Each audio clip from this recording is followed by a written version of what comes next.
Hello student, आज हम पढ़ेंगे रासायनिक अभिक्रिया। इससे पहले वाली क्लास में हमने भौतिक परिवर्तन और रासायनिक परिवर्तन दोनों पढ़ लिए थे। आज का हमारा जो टॉपिक है वो है रासायनिक अभिक्रिया। तो चलते हैं रासायनिक अभिक्रिया की तरफ। ऐसी अभिक्रिया जिसमें पदार्थ के रासायनिक गुण और रासायनिक संगठन में परिवर्तन होता है उसे रासायनिक अभिक्रिया कहते हैं। क्लियर? अभिक्रियाएं एक्चुअली में होती दो प्रकार की हैं। एक तो रासायनिक अभिक्रिया होती है और दूसरी होती है हमारे पास में नाभिकीय अभिक्रिया। लेकिन हमारे चैप्टर में क्या है, केवल रासायनिक अभिक्रिया, तो हम रासायनिक अभिक्रिया के बारे में ही डिस्कस करेंगे। तो दोबारा ध्यान देना, ऐसी अभिक्रिया जिसमें पदार्थ के रासायनिक गुण और रासायनिक संगठन में परिवर्तन होगा उसे हम रासायनिक अभिक्रिया कहेंगे। तो एग्जाम्पल समझना इसका।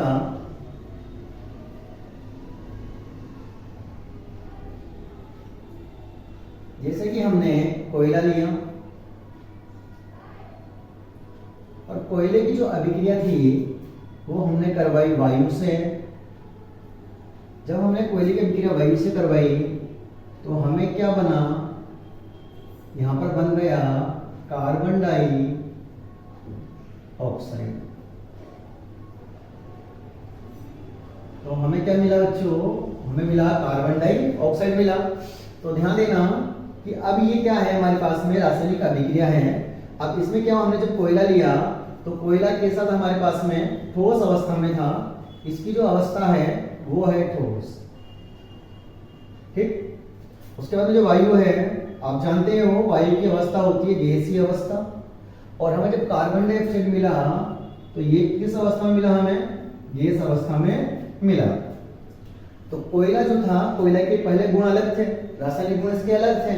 जब इसने वायु के साथ में अभिक्रिया कर ली तो अब ये किसमें चेंज हो गया, कार्बन डाइऑक्साइड में चेंज हो गया। तो इसके पहले के जो गुण थे, मतलब पहले ये काला था, ठोस था, ठीक है, और वायु के साथ में जब इसने अभिक्रिया करी तो अब क्या बन गया, ये पूरा का पूरा चेंज हो गया, गैस में चेंज हो गया। तो ये जो परिवर्तन जिस अभिक्रिया में होते हैं ना, उस अभिक्रिया को हम बोलते हैं रासायनिक अभिक्रिया कहते हैं। अब ध्यान देना, एक चीज समझना है, यहाँ पर जो गैस जो होती है, जो वायु जो होगी, ये वायु होती क्या है। तो बच्चों एक बात ध्यान देना, दहन के लिए आवश्यक होती है हमारे पास में ऑक्सीजन गैस। कौन सी गैस, ऑक्सीजन गैस। और ऑक्सीजन गैस को हम दर्शाते हैं O2 से हम दर्शाते हैं। ठीक है, समझना। हमने क्या बोला, कोयले की अभिक्रिया किससे करवाई, हमने वायु से करवाई। तो हमें क्या मिली, कार्बन डाइऑक्साइड गैस मिली। तो ये हमारी क्या है, रासायनिक अभिक्रिया है। ठीक है। अब ध्यान देना, एक चीज समझना, कोयले को हम दर्शाते हैं C से, और इसकी अवस्था क्या है, ठोस की अवस्था है। तो ठोस को हम दर्शाते हैं किससे, S से, मतलब कि सॉलिड। जो वायु है, वायु कौन सी वायु लेंगे हम यहाँ पर, ऑक्सीजन गैस लेंगे, मतलब O2 ने लिया। और O2 की जो अवस्था है, भौतिक जो अवस्था है वो कौन सी बच्चों, गैसीय अवस्था है। और हमें जो क्या मिलेगा यहाँ पर बताओ, कार्बन डाइऑक्साइड गैस मिलेगा। और कार्बन डाइऑक्साइड की अवस्था कौन सी है हमारे पास में, भौतिक अवस्था इसकी है गैसीय अवस्था है। तो ऐसी अभिक्रिया थी, ऐसी अभिक्रिया जिसमें पदार्थ के जो हमारे पास दोनों पदार्थ थे, इनके रासायनिक गुण में भी चेंज हो गया और रासायनिक संगठन में भी चेंज हो गया। ये अभिक्रिया क्या कहलाई, हमारी रासायनिक अभिक्रिया कहलाई। क्योंकि पहले कार्बन जो कोयला हमारा था ठोस अवस्था में था, वायु जो थी ये प्राण वायु होती है या दहन में आवश्यक वायु होती है। लेकिन अब ये क्या बन गया हमारे पास में, कार्बन डाइऑक्साइड। और कार्बन डाइऑक्साइड की जो प्रकृति होती है, ये क्या मतलब कि ये आग को बुझाने का कार्य करती है। जबकि ऑक्सीजन की जो प्रकृति होती है वो प्राणवायु होती है और दहन करने में आवश्यक होती है। तो जो अब क्या हुआ, जो कोयला था वो जो ऑक्सीजन थी, इन दोनों ने जब आपस में संयोजन करा तो आपस में संयोजन करके इन्होंने क्या बनाया, कार्बन डाइऑक्साइड गैस बनाई।